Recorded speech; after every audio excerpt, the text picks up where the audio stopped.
para mim é fundamental o contato com o leitor, em função de que se não fossem eles, os meus livros não existiam. Sim. Mas também eu tenho a minha origem professora.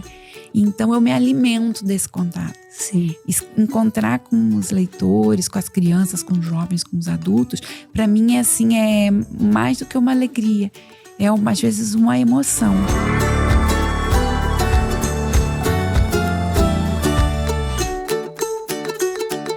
Começa agora mais um Letrando, o podcast produzido pela plataforma de leitura Elefante Letrado. Neste episódio, Sheila von Tobel, jornalista e fundadora do Elefante Letrado, conversa com a escritora Gláucia de Souza.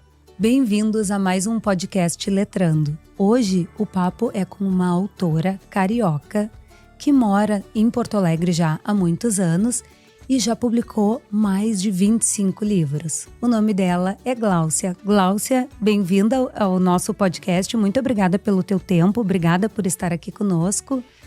E me conta de ti. Tu é carioca e mora no Rio Grande do Sul já há mais de 20 anos. Sim.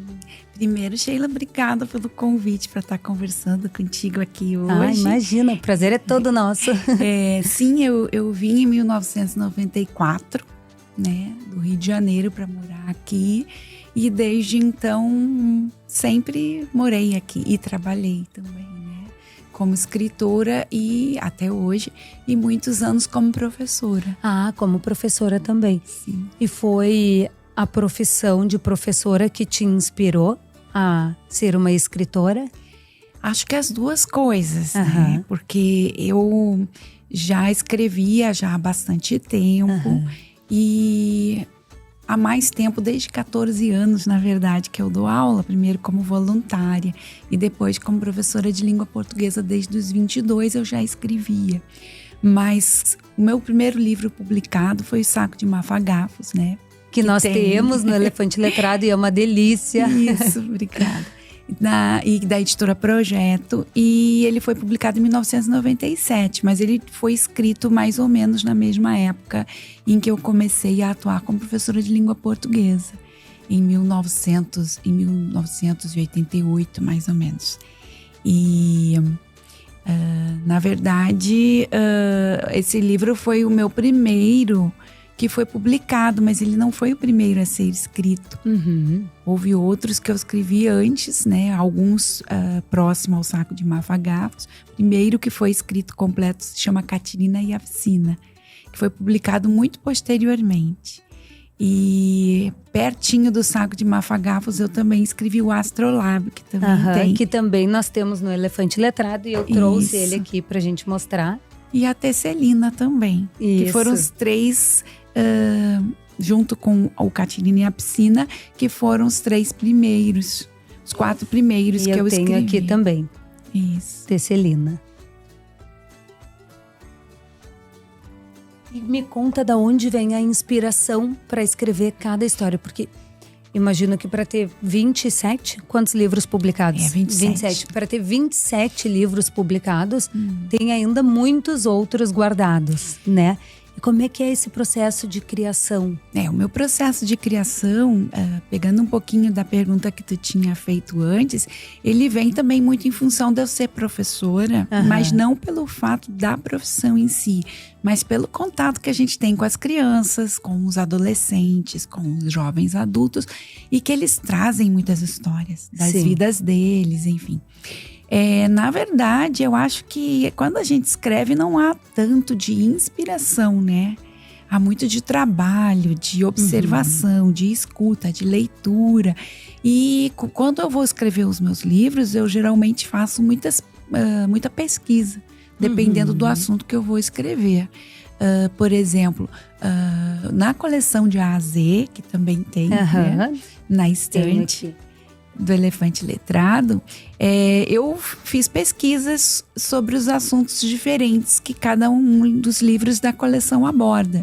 No caso das frutas, sobre as frutas que existem com diferentes letras, as flores, né, os termos do futebol, o susto, né, dos contos da cultura popular, e também sobre exatamente as cores das frutas, a região onde normalmente elas são encontradas, as flores também.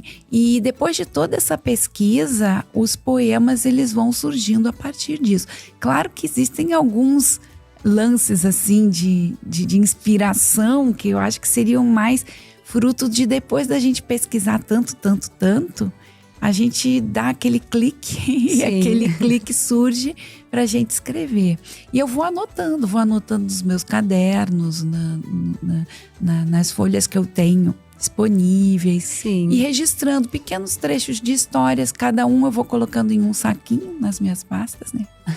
E vou organizando. Eu não gosto muito de escrever digitalmente. Eu já sou mais antiga e em função da minha profissão de professora. Escreve no caderninho. Sim, à mão. Eu gosto bastante de escrever à mão. Então, em função da minha vida de professora, eu vou registrando. Fui ao longo, né? Porque eu já estou aposentada como professora há 7 anos. Vou registrando os meus cadernos e depois eu vou juntando. E aí as ideias vão surgindo enquanto conjunto. Sim. Glaucia, e para que série tu dava aula? Eu trabalhei em todos os anos. Anos iniciais ou todos os anos? Eu trabalhei com língua portuguesa e literatura a partir da 5ª série, quando eram 8 anos. E a partir do 6º ano, quando passaram a ser 9 anos. Mas eu atuei em diferentes segmentos.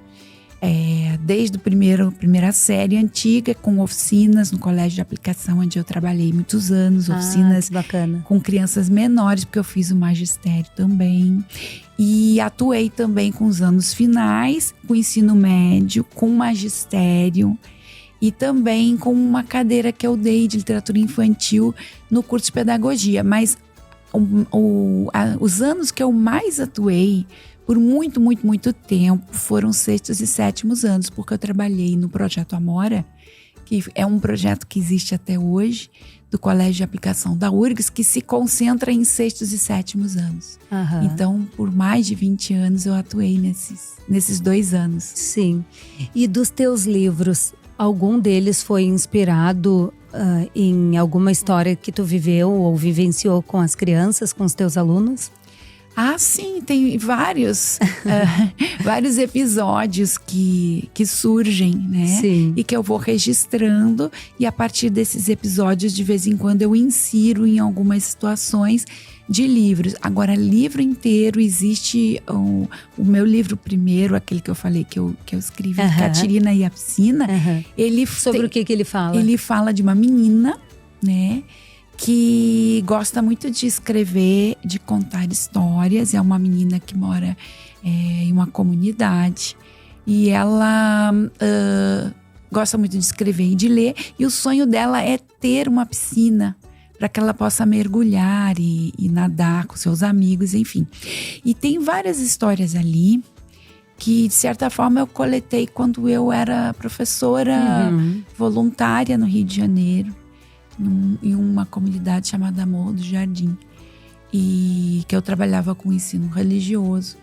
E lá eu encontrei várias crianças que gostavam de contar histórias, que gostavam de ouvir histórias, que tinham algumas dificuldades de vida com suas famílias, enfim. E ali existem muitas histórias de coisas que eu vi, que eu observei.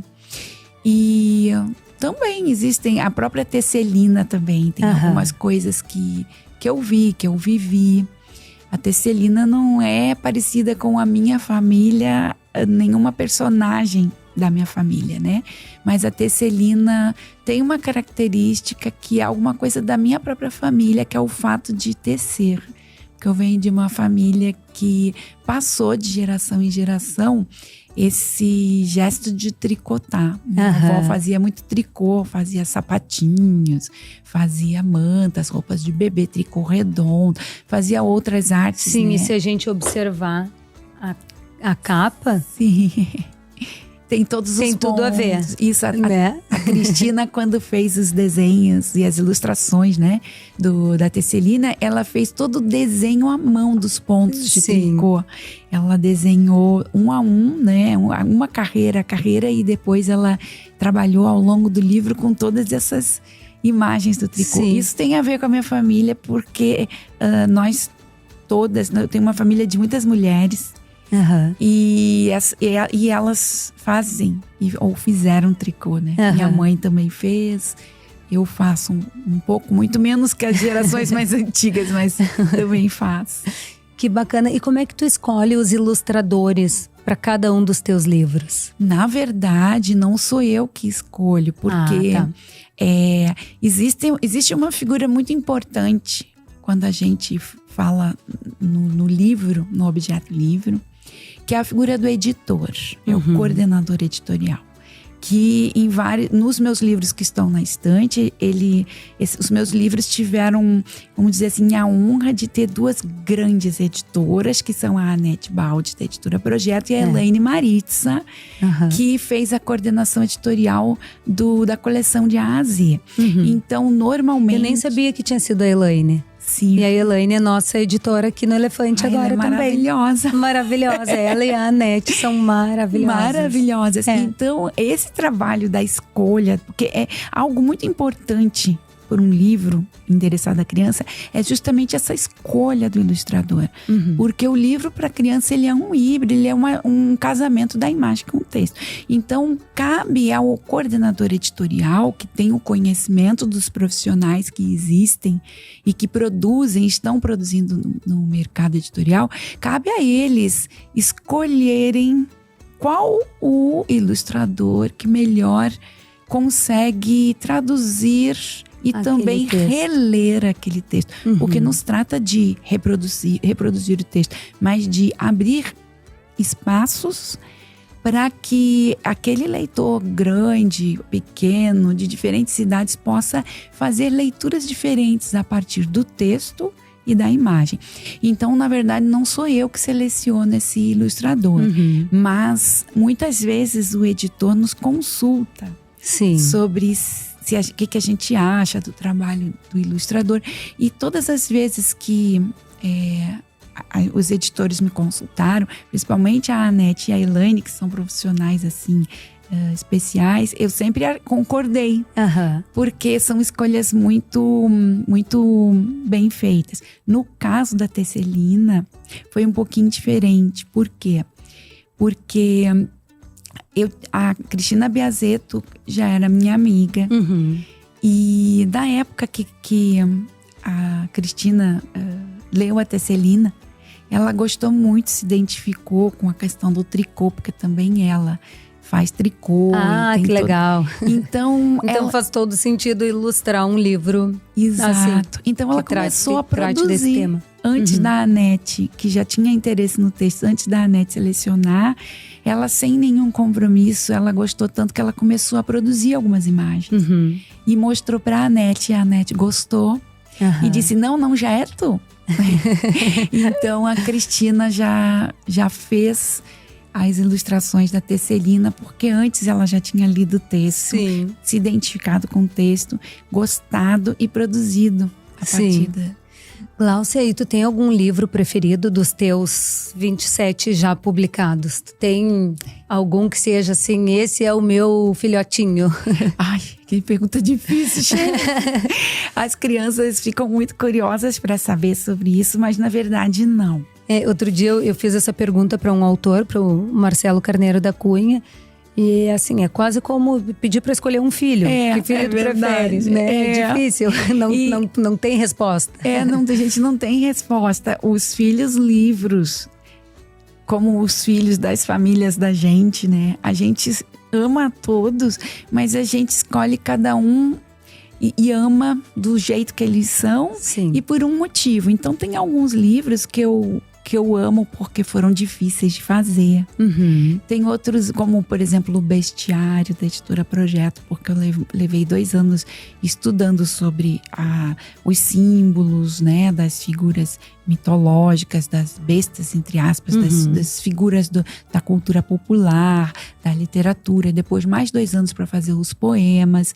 A Tecelina, eu tenho um amor muito especial, porque justamente por essa memória afetiva do tricô na minha família. O Saco de Mafagafos eu tenho um amor especial também, porque foi o primeiro a ser publicado. Sim, né? Claro. A coleção de A a Z também, porque trata são quadrinhas muito curtas e que me deram um trabalho enorme e me relembraram muito da infância, quando eu brincava de um jogo, né? Que aqui no Rio Grande do Sul chama Stop. Que lá eu joguei muito, adorava. Bom, né? Também. Adorava jogar stop com a minha irmã, na praia, com os amigos. Isso. E a gente ficava louco para saber as palavras para poder fazer mais pontos, né? Sim. No Rio de Janeiro não se chama Stop. Como se chama? Se chama A Dedonha. A Dedonha. Não sei porquê. Bom, então eu não sei para quem tá nos assistindo, que eu não sei se é do Rio Grande do Sul, se é do Rio de Janeiro ou da onde é. Stop, para nós, é uma brincadeira que uma pessoa diz A e fica quieta. E vai contando na cabeça, B, C, D, E, e até que alguém fala stop. Quando fala stop, a gente pega aquela letra, então se parou na letra M, por exemplo, a gente vai escrevendo o que já está selecionado como os itens pra gente escrever, como nome, cidade, carro, flor, cor, fruta, comida, né? Isso. E tem uma diferençazinha lá no Rio de Janeiro em relação à escolha da letra. É porque ela é feita com as mãos. É como se fosse mais ou menos um par ou ímpar, vamos dizer assim, um discorda. Os participantes dizem A, D, do, Nha. No Nha, eles colocam as mãos, né? Os dedos das mãos, por exemplo, de 1 a 5. E aí se vai vendo a letra pelo vai contando nos dedos. A, B, C, D, E, F, G. Isso. Que legal. A diferença é essa. Aqui a gente faz na cabeça. E aí, claro que criança, né? Quando era a minha vez, eu já pensava, bom, o que eu sei com tudo isso aqui? Já pensava antes em que letra eu ia parar para eu escrever tudo rapidinho. E ganhar. aquela rodada. E a diferença na contagem dos pontos também, porque lá no Rio a gente fazia, completava a ficha, né? E depois a gente fazia a leitura. Quem ganhava 10 pontos quem colocasse a palavra diferente de todos. Isso. 5 quem tivesse igual palavra a alguém, palavra repetida. E 0 quem não conseguisse. E depois somava para ver quanto dava. Aqui a gente fazia assim também. Tu tem tu traz alguma brincadeira nos livros? Algum desses jogos, por exemplo, que a gente tá falando? Ou não? Não. E poema? Me fala sobre poema. A dificuldade, ou a facilidade, ou a habilidade, o dom de escrever poemas. Pra mim, poema é a minha linguagem. Por quê? Porque, de certa forma, desde pequena eu sempre gostei dos poemas orais. Das cantigas de roda, das cantigas de ninar. A minha avó paterna, quando eu era pequena, me presenteou com um vinil, porque eu já sou mais velhinha, né? um disco grande, um long play, que se dizia, de vinil, que tinha muitas cantigas de roda, cantigas de ninar. A gente tem algumas cantigas no Elefante. Maravilhosas. Uma delícia. Né? E muitas foram da minha infância, como por exemplo aquela que diz: a mão direita tem uma roseira, a mão direita tem. Quer dizer, são coisas que me relembram muito a minha infância. E eu gostava dessas cantigas e gostava de eu compor as minhas quadrinhas. Então, eu estudei numa época que não havia muito incentivo para se estudar arte, desenho, pintura, nada, nem música. E os únicos momentos culturais eram as horas cívicas. Então, a professora pedia que a gente levasse algum poema, que a gente levasse alguma história sobre o assunto da festa do ano. E o que eu fazia? Eu pedia para a professora, então, se eu podia fazer meus próprios poemas. Então, eu fazia pequenos poemas. Já desde pequena? Já desde pequena. Depois que eu cresci, eu sempre gostei muito de música e o meu ouvido era habituado, né, em relação a isso. Escrever poema para mim foi muito mais tranquilo, né? Essa brincadeira das palavras, do ritmo, do som, palavras de trava-línguas, eu gostava muito. E daí Nós temos livros também de trava-línguas no Elefante. As crianças adoram. Inclusive uma dica para criançada. O livro Saco de Mafagafos foi feito a partir justamente dessa minha brincadeira e experiência com trava-línguas. Com trava-línguas. Que é justamente o que dá título ao livro, que é o Num de Mafagafos, tem 7 mafagafinhos. Quem nos deixa mafagafizar. Meu avô falava e a gente tentava repetir, não conseguia. Mas é sempre assim, né? Os trava-línguas. Esse é o único que eu consigo dizer rápido. Sim. Vai, fala pra nós, vamos ver o desafio. Trava-língua então, foi. Vamos lá. No ninho de mafagafos tem 7 mafagafinhos. Quem nos deixa mafagafizar, bom, deixa mafagafizador será. Olha, muito legal. Não, esse daí eu não consigo nem largar nesse. Não, tem uns que eu não consigo de jeito nenhum. Dos tigres. 3 tigres tristes. 3 pratos de trigo para 3 tigres tristes. Esse não vai de jeito nenhum, nem devagar. É um desafio para a criançada, né? E as crianças adoram. A gente visita às vezes as escolas e as crianças sempre falam nos trava-línguas. E é legal para brincar. Legal também para os pais brincarem com os filhos e trazerem essa interação, né? E é uma porta para a leitura e para a fruição da poesia. E escrever poesia, tu acha que é um dom? Eu acho que tem alguma coisa de musicalidade, mas não necessariamente é um dom. É muito trabalho também. E existem várias atividades. Muita leitura, né? Muito vocabulário para conseguir. E muita também ouvir as palavras, brincar com as palavras, tirar sons das palavras, montar e desmontar as palavras. Ler em voz alta. É que, na verdade, escrever poesia, além de ler poesia, a gente também precisa ouvir poesia e dizer poesia. As crianças, normalmente, quando são pequenas, elas têm um ouvido natural, né? Para poesia. Elas brincam de palavras muito naturalmente. Depois que a gente cresce, a gente acaba perdendo. Então, caberia a gente nutrir um pouquinho, alimentar um pouquinho dessa infância que a gente tem e nunca deixar de brincar com as palavras. Eu acho que para as crianças pequenas, a poesia ela tem uma importância ainda maior. Porque eu tenho 3 filhos, 2 meninas e 1 menino. E eu tenho a impressão que quando eles eram menores, quando a gente lia poesia, eles compreendiam mais. Eles gostavam mais do que um texto diferente ou de outro gênero. Então a poesia eu acho que tem uma importância, uma relevância imensa para crianças. Sim. Não que não tenha para adultos, óbvio, mas para criança é muito relevante. Principalmente porque ela é mais curta. E ela é, vamos dizer assim, global. Ela não tem um enredo, a não ser a poesia que conta uma história, né? Sim. Como o cordel, mas ela tem aquele instante. E a criança menor, ela tem uma concentração muito mais focada. Então, a poesia que trata do instante, que trata daquele momento e que ainda tem a ludicidade das palavras, chama mais atenção do que uma narrativa. Exatamente.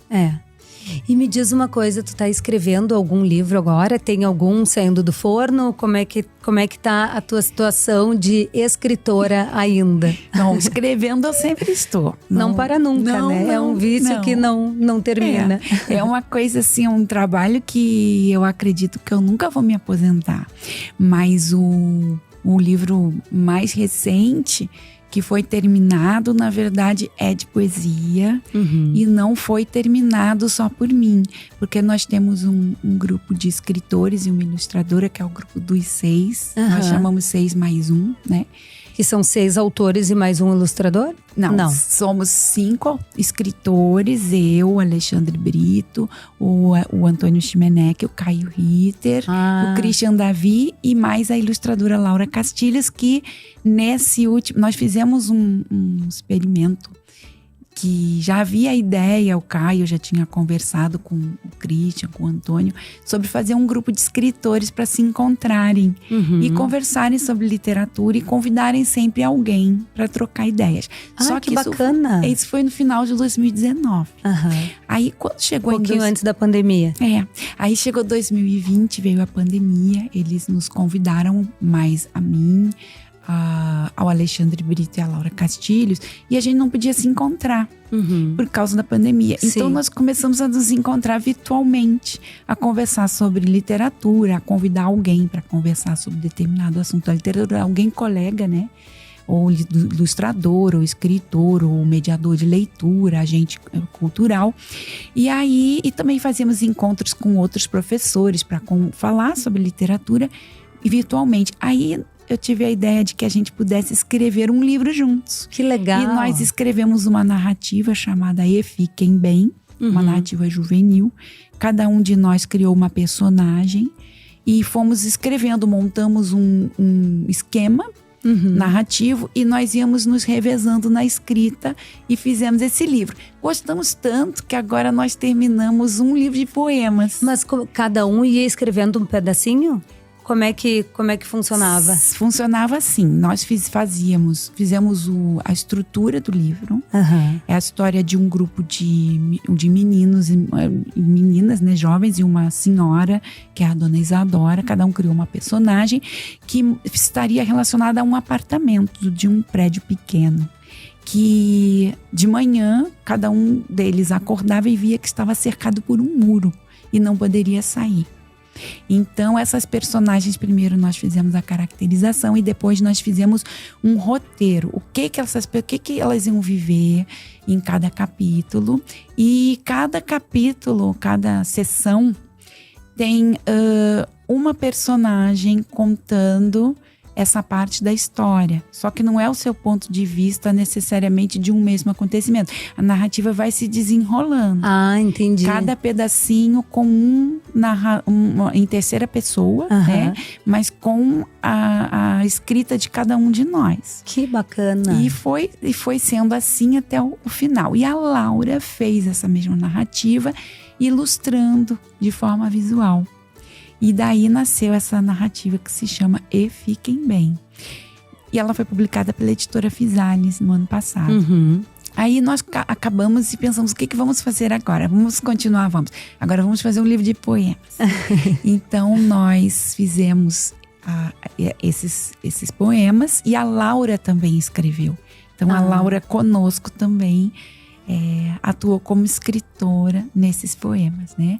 A própria Elaine fez a leitura dos 2 originais para nos orientar no sentido, principalmente na questão da coerência, porque nós somos 6 pessoas, 6 cabeças, 12 mãos, para que não fique uma coisa muito diferente, assim, né? E a gente conseguiu. Agora esse volume que se chama Por Enquanto é algo mais fresquinho que eu tenho. Que é o de poemas. Que é o de poemas. Isso. Por enquanto. Por enquanto.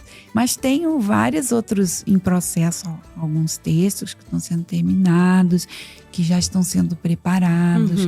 Né, e tu gosta, Gláucia, do contato com as crianças, com os leitores? Eles te trazem as experiências, os sentimentos deles com relação aos teus livros? Como é que tu lida com o saber, os sentimentos que os teus livros causam nos alunos? Eu gosto muito desse contato. Primeiro porque eu sou uma pontinha dentro desse objeto livro, que é feito por tantas mãos e por uma equipe enorme, né? Sim. A partir do meu texto, do narrativo, dos meus poemas, o ilustrador produz, o editor trabalha, enfim, as diferentes formas, os mediadores de leitura atuam. Então eu me nutro desse contato, não só com os meus colegas, ilustradores, editores, mediadores de leitura, mas meus colegas professores também, porque para mim é fundamental o contato com o leitor, em função de que se não fossem eles, os meus livros não existiam, mas também eu tenho a minha origem professora. Então eu me alimento desse contato. Sim. Encontrar com os leitores, com as crianças, com os jovens, com os adultos, para mim é mais do que uma alegria. Às vezes uma emoção, principalmente em relação a alguns livros. Por exemplo, a Tesselina, ele é um livro que eu tenho, muitas vezes ele é lido por crianças, mas eu tenho retorno de adultos e que vêm e que me dizem, eu li para minha neta, para minha filha, meu filho, para meu aluno, ou li sozinho e voltei a fazer tricô. Que bacana, serviu de inspiração. Ou então eu li e me lembrei de quando eu era adolescente, porque eu fazia tudo aos pedacinhos, ou porque eu me identifiquei com o Técio, porque ou algum menino que goste também, né? Ou um homem já mais da minha geração, que normalmente nos fazia muito trabalho manual, os homens não faziam. Hoje não, é diferente, né? Mas muitas vezes as pessoas me veem, até inclusive uma vez uma menina estudante de artes visuais, enfim, que queria fazer uma entrevista comigo porque ela trabalhava Tesselina com mulheres que tinham situação até de dificuldades de violência doméstica, enfim. Eu também já tive uma experiência de crianças que tiveram algumas perdas, né, e tiveram um vínculo com uma fase e que mediadores de leitura trabalharam com a Tesselina, e isso foi muito importante, né? Sim. Jovens mães, que foram mães muito jovens e muitas vezes tinham essas questões assim sobre como lidar com a vida, como lidar com seus filhos, como ainda ser jovem, né? E aproveitar a sua juventude. E através da Tesselina, muitas vezes, elas fizeram relatos muito legais. E coisas assim, encontros que às vezes são muito bacanas, porque como eu já tenho 25 anos de escrita, sim, é muita história, né? Eu encontro gerações. Às vezes eu vou nos lugares e aparece um livro assim, olha, esse aqui foi da minha mãe, ou do meu tio, ou do meu irmão mais velho. E são datas de 20 anos atrás, enfim, e com o mesmo autógrafo. O autógrafo Ai, que bacana! do antigo e o autógrafo novo para aquela criança que está ali. Então esses encontros são muito importantes, assim. Sim. Né? Que bacana. Bom, eu acho que a gente está chegando no nosso tempo.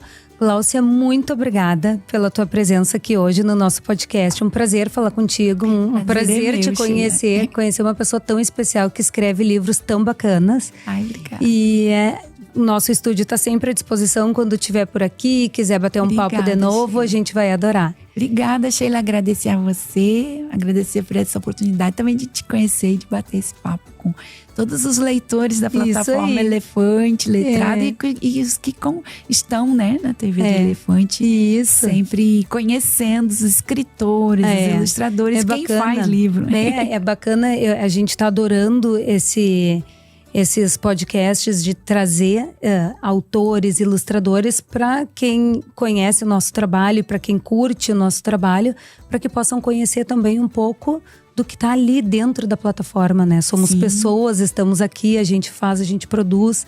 Então é bacana apresentar vocês, que são as estrelas da nossa plataforma, para os nossos ouvintes, telespectadores. Sim, né? Também ver todas as possibilidades de leitura e de leituras, né?